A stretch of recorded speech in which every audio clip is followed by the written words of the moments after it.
Can a life consumed by addiction be turned around at 44? Ted Sauriol didn't just ask that question, he lived it. In today's interview, Ted highlights 3 pivotal experiences: the wake-up call that made him realize he had to change, the specific steps he took to reclaim his life, and the continued commitment to staying sober. Want to know how he made the impossible possible and how you can apply these lessons to your own life? Watch to the end to find out.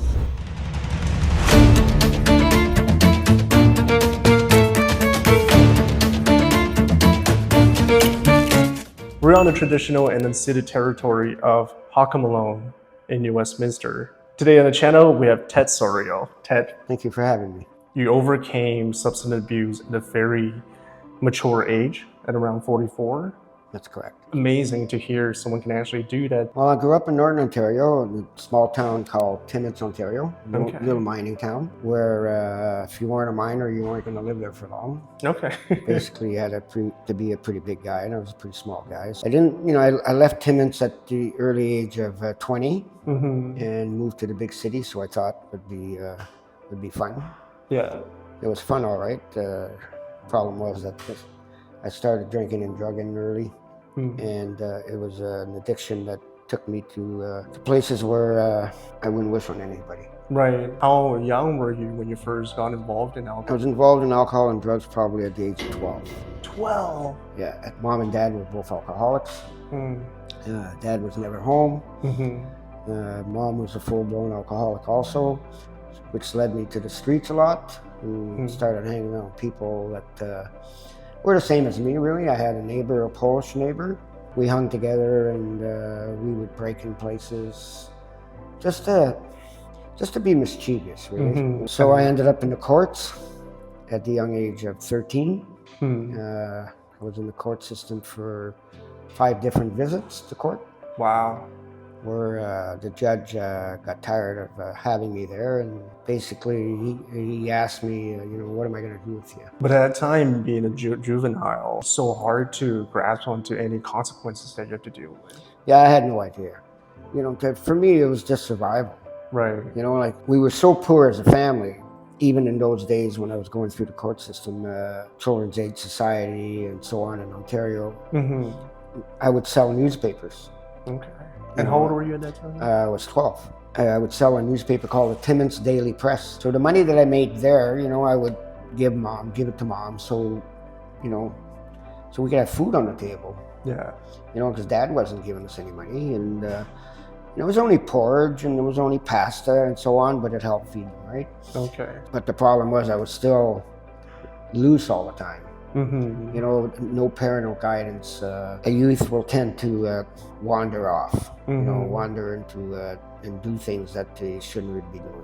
And as a result of that, as I mentioned, the judge asked after my 5th time in court, in about 2 years, I guess, what should I do with you? And he had just sentenced my buddy Rick, to a reform school. My mom was in the court that day, and of course, and she started crying, and I didn't have any feelings when that happened. I just said, just get me out of here. I didn't want to be at home.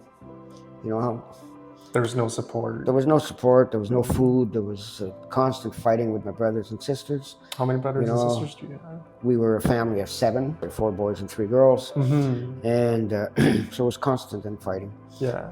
So I ended up going to Alfred, Ontario, that reformatory that I mentioned. And while that happened, Mom and Dad separated. All my siblings, my brothers and sisters, they ended up in different foster homes. Okay, so were you in a foster home too? Yes, but I was in a foster home as a result of Alfred Reformatory not being able to send me back home. Okay. Because the Children's Aid Society gave Alfred the permission, the authority to basically run my life till I was 16.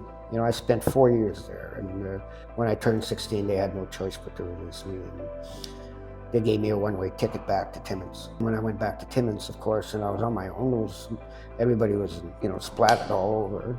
I tried to go back to school. I tried to finish my high school, and I couldn't. I just didn't grasp anything. Again, I was on the street, trying to figure out what I was going to do. And that's when I wanted to go live in a big city. And problem with that was real bad for somebody like me, because I had friends that were living there, drug addicts that I associated with in Timmins. Okay. They were guys that nobody wanted to be around. So I fit right in there. And I got So into what were you drugs. doing to make a living? My 6 months working in the mines gave me unemployment insurance. Okay. And my mom would cash the checks and send me the money. Okay. And while I was in Toronto, I got into dealing drugs, dealing speed, and using speed. And I emphasize speed because it's what nearly killed me. You know, like I was doing speed, I was doing acid, I was smoking hash, I was smoking pot. You give me anything that make me feel better, get myself out of myself, I would take it. You know, and speed was perfect because I was always high strung. I never stopped. Yeah. I'm like that now. Nothing's changed in that way. Those drugs just enhanced that. Would you say that was being reinforced and then reused because deep down there is a side of you that wants to escape from the reality? Yeah, for sure. And living in Toronto, you know, I tried getting out of it, but I couldn't. Once you become addicted to speed, you're addicted to the needle. Right. And the needle will take you. And where it took me was an emergency, waking up with a big light on top of me, and with a doctor saying, you know, you're lucky you're alive. They resuscitate you? Yeah, they did all that. I OD'd, and, you know, the police would come to our hellhole that we lived in on Wellesley Street there, not far from Maple Leaf Gardens. And I was in my glory there because I'm a Toronto Maple Leafs fan, and there was Maple Leaf Gardens, right? Oh yeah, so that's one way to show support, I guess. Oh yeah.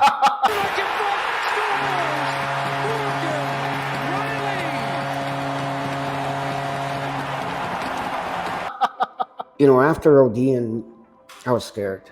You know, I was 20 years old. What were you scared of? Well, I nearly died, you know, and I didn't even know it. Okay. That's what scared me. And so I decided I'd go back to Timmins. Okay. So I went back to Timmins where I felt I was safer, but I really wasn't. You know, I was back with my old friends. Speed was there. Hash was there. I was dealing, you know, I was dealing dope. So you basically went from one environment to another environment to get to the same place. Same place, right? And you know, I was living in couch to couch. I never really had my own place to stay. I turned 21 and I'm going like, this is not right. You know, I got to find something else. I hitchhiked from Timmins to Vancouver. Okay. Came in New Westminster, matter of fact. But when they dropped me off the highway to drop me off up the road here, there's a bus depot up here, right? Oh, Columbia. Yeah, so that was where I first landed into British Columbia, and I took a bus from there to downtown Granville Street. I decided I'd start looking for work and stuff. And I was dealing in Gastown. I was, you know, when I was living on Barclay Street, I was I was selling bags of Mexican weed down there. Well, Gastown, right? back then, marijuana was illegal. Yeah, absolutely, absolutely. But I made some good money, but I got tired of it. But you get tired after a while.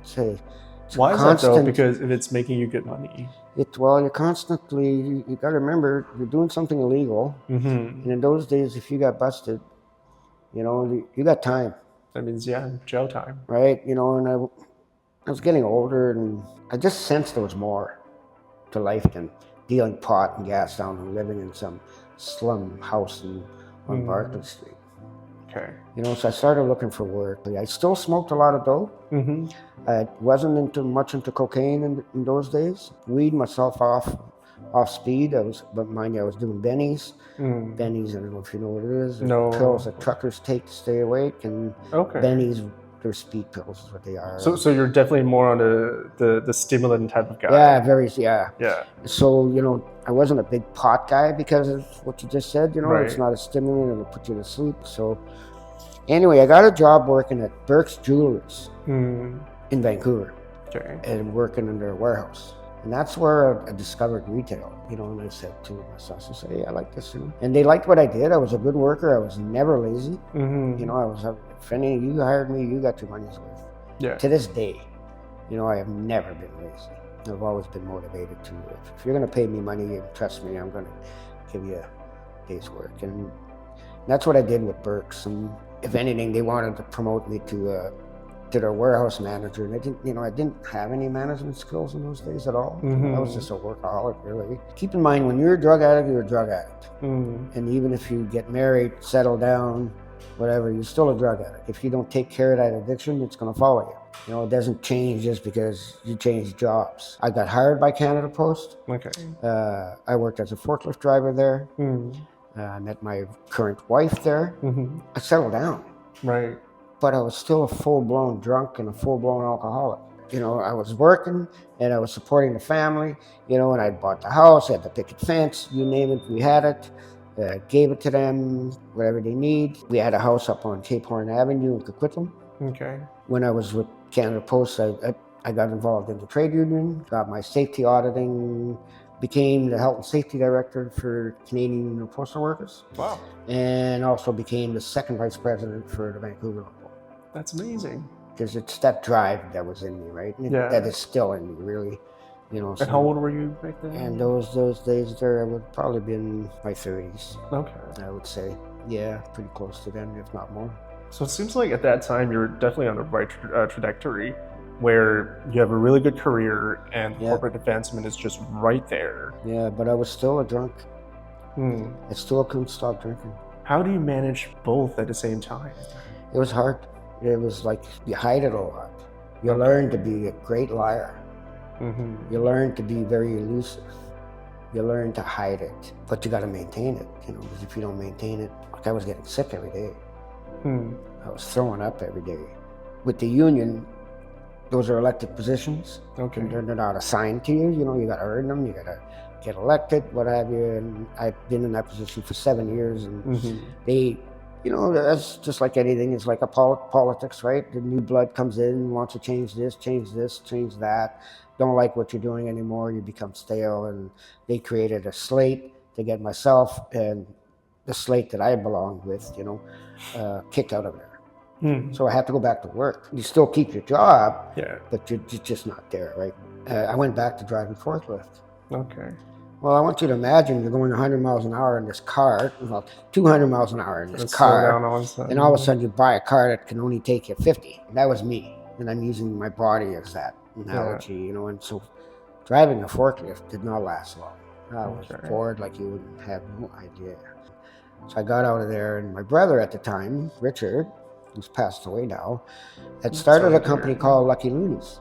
Okay, in Chilliwack. In British Columbia. Okay. And he said, why don't you come into retail? You know, and I said to him, Richard, I don't even know how to operate a cash register. Right. Yeah, I did. I had no idea. But I'll teach you everything, right? You know, and he did. He was an amazing retailer, my brother. What happened, he ended up having 17 stores. Well, sorry, I'm going too fast here. That store that I had in Chilliwack, well, it gave me access to funds. That was bad news for somebody like me. I was defrauding our store to get cocaine. And what eventually happened is that I became a full-blown crackhead. They call it crackhead, and I got addicted to the pipe in the worst way. They caught on to it, obviously, and there was thousands of dollars involved here. I won't give the amount, but it was a lot of money. I ended up going to a treatment center and got a second mortgage on my house to pay them back. And because it was really expensive to buy the substances. Well, it was close to $1,000 a day. Okay, so you can imagine how much money it was. So I ended up in treatment. I ended up at Kinghaven Treatment Center. Okay. Where I work today. That's the greatest irony. Be careful what you ask God, okay? You know, he's got a sense of humor, but be careful. And anyway, I ended up there, and that's, you know, I spent 35 days there. The program is 70 days today, but it's 35 days in those days. Is it an inpatient treatment? In-house. I committed myself to go. They told me you weren't supposed to use drugs or drink for 3 days prior to. And of course I did do that. You know, I used cocaine till 3 o'clock in the morning. Why did you decide to quit? Okay, well, the amount of money involved was great, as I told you. You know, and unfortunately, fortunately, I guess in a way, it's the way you look at it, my brother didn't own the whole company himself. He had a partner. And the partner was threatening to take me to court and charge me with fraud. My brother said, if you don't go to treatment, we're going to charge you with fraud. start weighing, right? Fraud's going to be jail. Mm-hmm. If there was a fear, I've always had a fear of jail, right? Not that I didn't want to go to jail, right? So I chose treatment. Was that because from your the coming of age experience? Yeah, exactly. You know, and I remember reform school. I remember being thrown in, in isolation. I remember being beat up in there. I remember. So there was a lot of trauma. I can tell you stories, and they weren't pretty. You know, and in those days, you know, it's come out the last 20, 30 years, I guess, and what the brothers would do to the students that were there, to the clients. You know, a lot of them were sexually molested and so on. And that's what motivated you to actually start to go into seek treatment in the first place? Well, they pushed me there. Okay. I didn't go there because I wanted to. I can tell you that right now. Mm. I did not go to king-haven because I wanted to. Right. Anything I wanted to use and I wanted to drink. That's what I wanted. Because I couldn't stop. I didn't know anything different. I was 44, full-blown drunk, dabbling into whatever drugs I could do, hiding it. But when I got into cocaine, well, cocaine took me, okay? I could control alcohol to an extent, but I could not control cocaine. Because cocaine, when it takes you, especially in the form of crack, it takes you. You become a slave to it. That's all I could say. And you became a slave to alcohol at the same time. More to cocaine. I weighed nothing. I was down to about 115, 120 pounds maybe. So you felt your health was going downhill. Like it was deteriorating. It was deteriorating so bad. Like, you know, like my face was sunken. So what happened is that when I told you that you weren't allowed to drink for 3 days, you weren't allowed to use, and I ended up, my buddy showed up at my house with my truck. My wife said to him, you know, you bring him to King-Haven and don't bring him back. Make sure you bring this truck back empty. Wow. You know, and in those days, it was hard, man. He brought me to King-Haven, and, you know, so I walked up the stairs, and right away, the guy that worked there, Rob, I work with him today, you know, 28 years ago, right? I work with him. Sometimes, you know. Time flies. Well, time flies, but you shake your head at when these things happen, right? They're like, they're just like out of the blue, you know, like, how did that happen, right? How am I working with the guy that did my intake? He said, well, yeah, I can't keep you. He says, you're stoned, you're half pissed, right? You know, and I said to myself, good. You know, he gave me the excuse to try to get hold of my buddy who had already took off in my truck.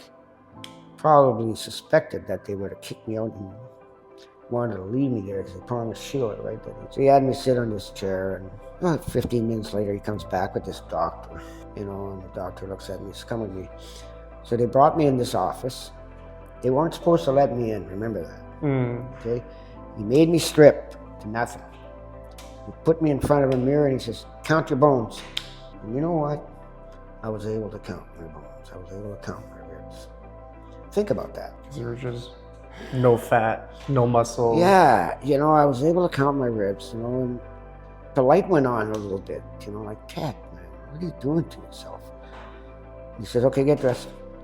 He says, go sit where you were there. And so him and Rod had a meeting for about half an hour, and they decided, you know, that they were not going to send me home. They were going to make me suffer. Like, Rob says, you should be in detox, but I'm not going to send you to detox, he says, because I know you'll run. I know you want to use. I know what you want. So I'm well aware of it. You're not playing any games with me. Right. He says, so you're going to dry out here. Did you feel trapped at that time? Yeah, I was trapped. Yeah, like I couldn't go anywhere. You know, buddy's gone with my pickup. You know, I got no money on me. Was there a part of you who wanted to stay as well? No. Not at all? No. I was dope sick, man. Like I wanted to score. I was dope sick. And then I was puking, and you know, I wanted a beer, and I didn't want to stay. You know, and they gave me a room.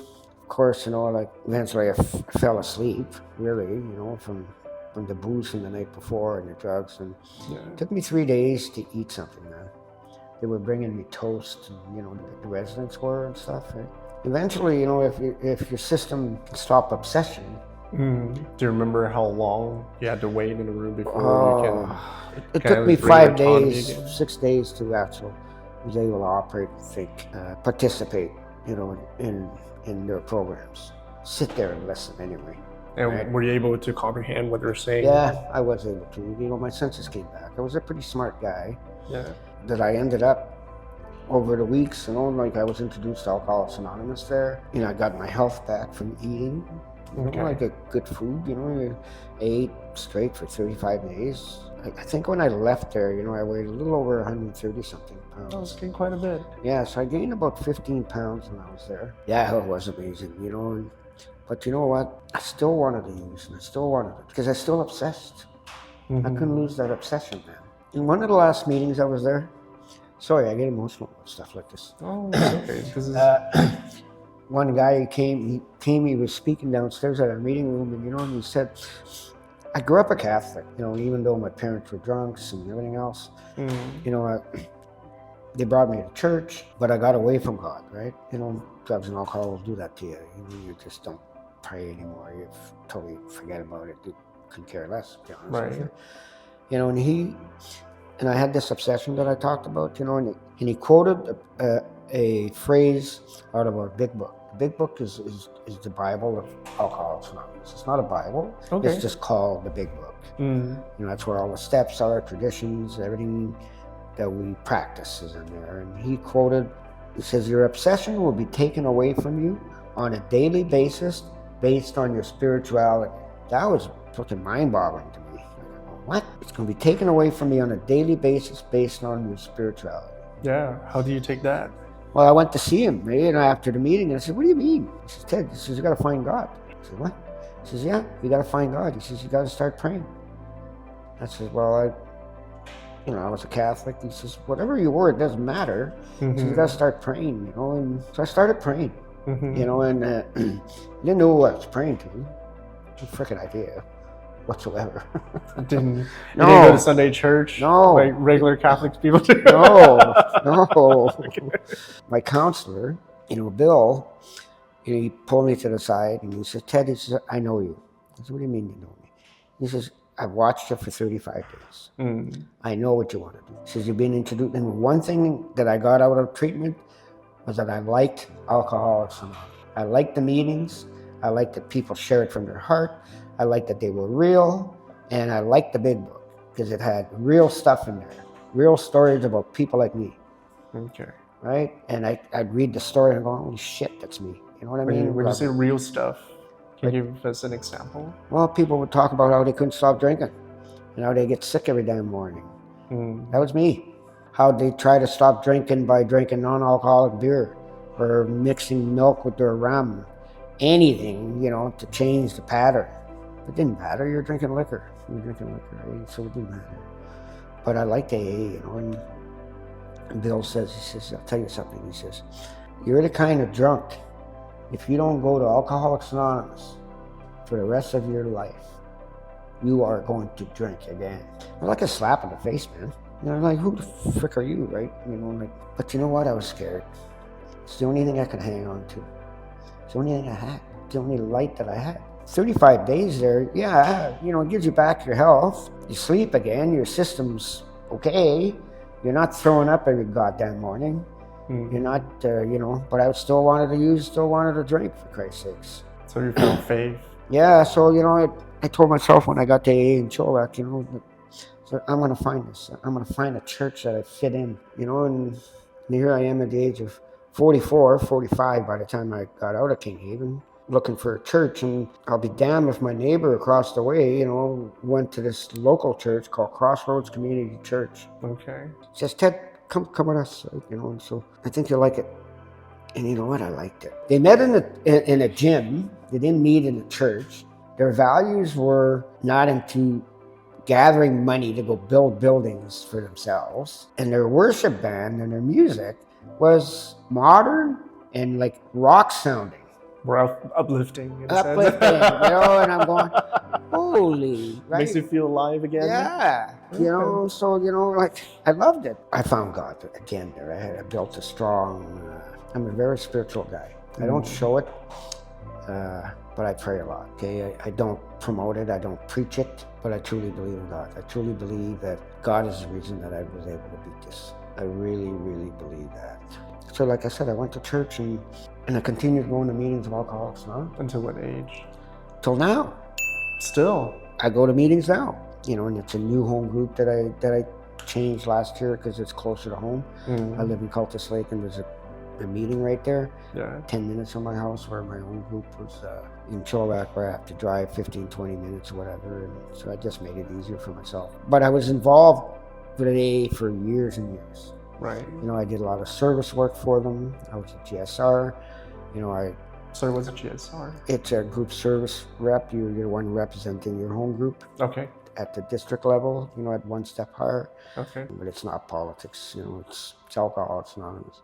Let's remember that nobody's boss, nobody runs anybody there. And it was natural for me to get into those positions. A do-gooder, I guess you could call me. If you were to use 1 to 2 sentences to describe AA, Alcoholics Anonymous, what would that look like? What can people expect to see when they join one? Lead by example and help people. Help the newcomer.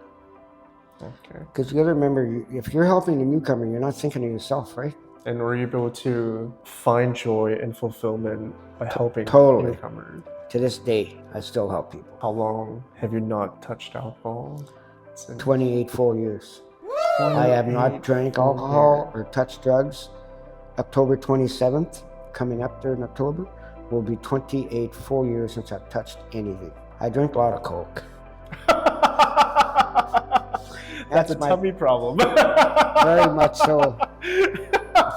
My wife will tell you that But that's I drink not a way. life problem. No, she'll tell you that I drink a lot. All kidding aside, Alcoholics Anonymous is it's a fellowship of alcoholics, you know, that want to help each other. We do what it takes. Right. I hang around 2 groups of people for the last 28 years. People from my church and people from Alcoholics Anonymous. If you drink, I don't hang around you. I'll go fishing with you, I'll go hiking with you, you know, whatever, because I'm pretty active, you know, I do a lot of hiking and stuff. But if you drink, I don't go to your house. I'm not into it.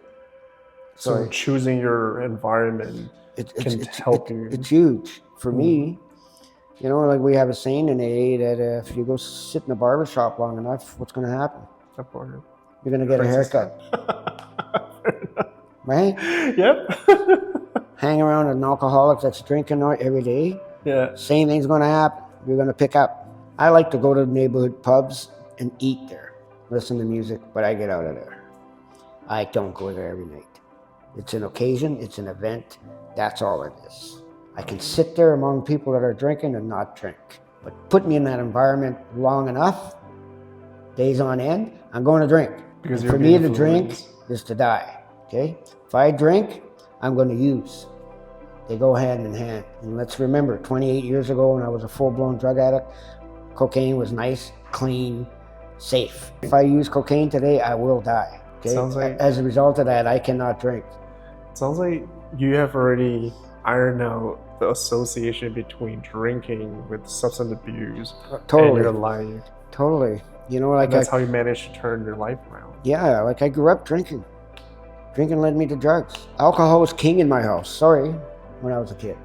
Yeah. It was king in my house. There was liquor everywhere. There was no food anywhere, but there was liquor everywhere. What do you think I did, right? So now, being sober for 28 years and plus, how does that make you feel? Well, I feel pretty good. Like I'm healthy. You know, I'm like, I can do anything I want. And you're alive.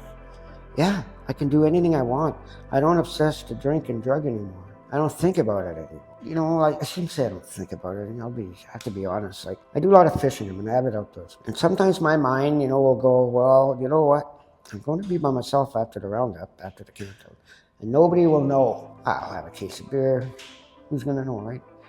My mind still goes there. I think you know who's going to know. Of course, I'll know. I will know. And he will know. Yeah, you know, and I would feel so guilty. I would tell everybody, right? I know it. You know, so that saying that Bill told me, you know, he says, if you don't go to AA for the rest of your life, you're going to drink again. Like, holy crap, it's true. So I don't trust myself. Like, people ask me, why do you continue going to Alcoholics Anonymous after 28 years? Because I do not trust myself. Simple. I don't trust myself. I've been able to accomplish so much stuff in my recovery in the 28 years. Like, I am blessed beyond words. Blessed beyond words. You know, I was hired by a company, Dollar Giant, you know, to help them build stores across Canada. I worked with them for 12 years. Built stores in every province. I managed stores in Chilliwack.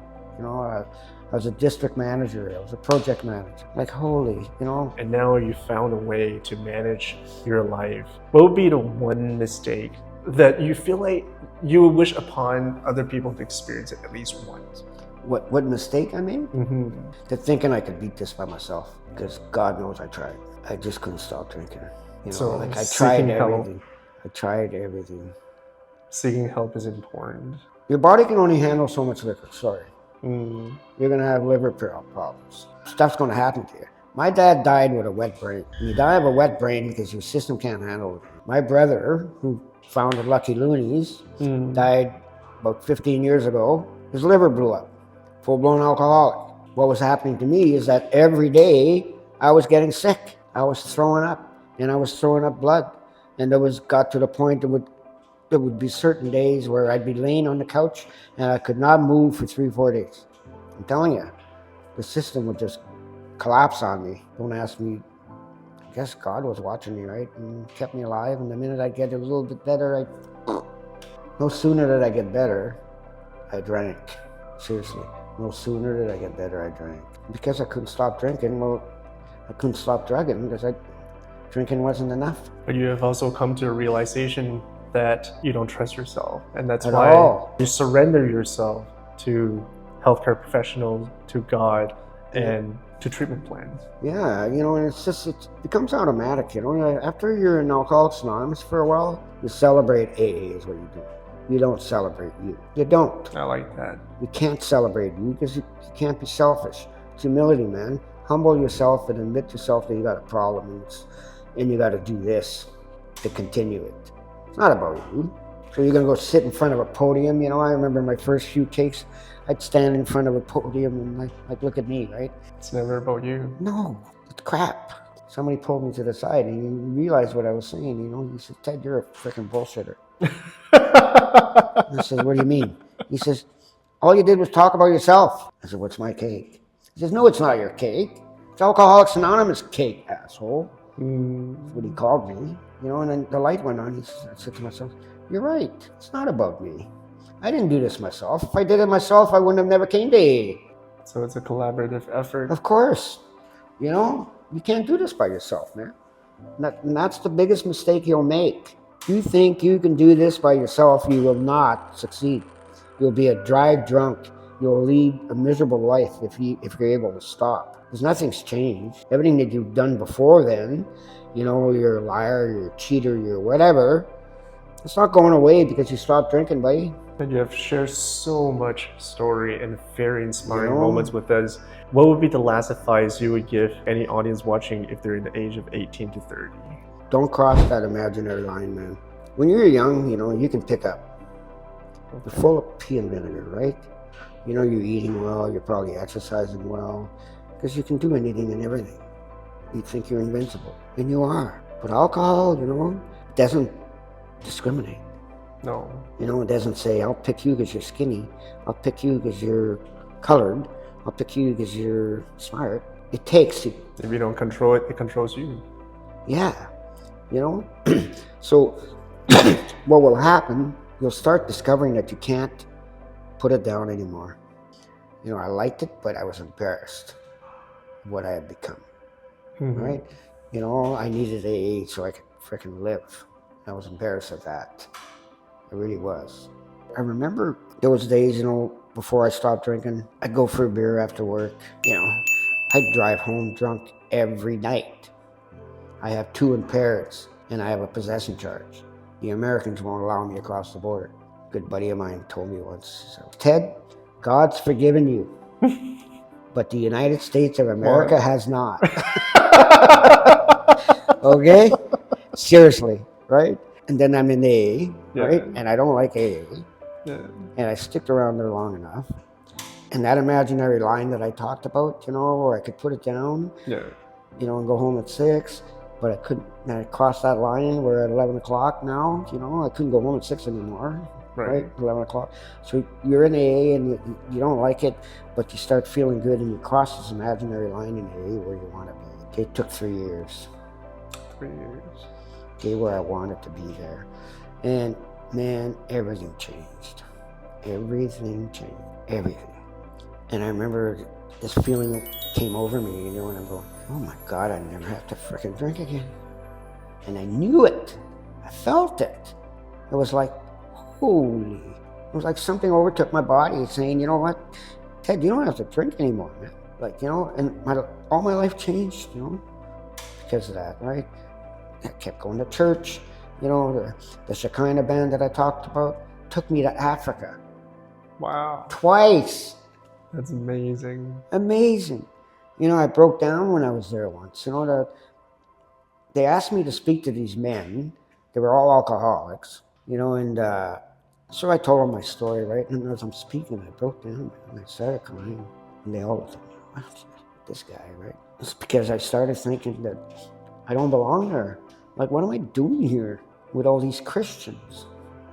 The Shekinah band made me feel the same when I was on the choir. And I remember, you know, Barb, you know, she was in the choir too, and I went to the back of the choir and she said, you belong in the front. I said, no, I don't belong here. My days of being a thief, a drug dealer, an alcoholic, a drug addict came to my head and said, what am I doing here? But you know what? I did belong there. I belong there. Every bit of me belongs there. And nobody's going to take that away. Nobody.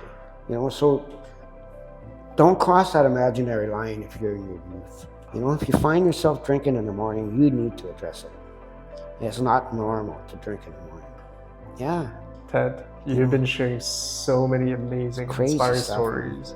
I can't thank you enough. I want to shake your hand, but I'm not, because I want to give you a hug. Thank you, sir.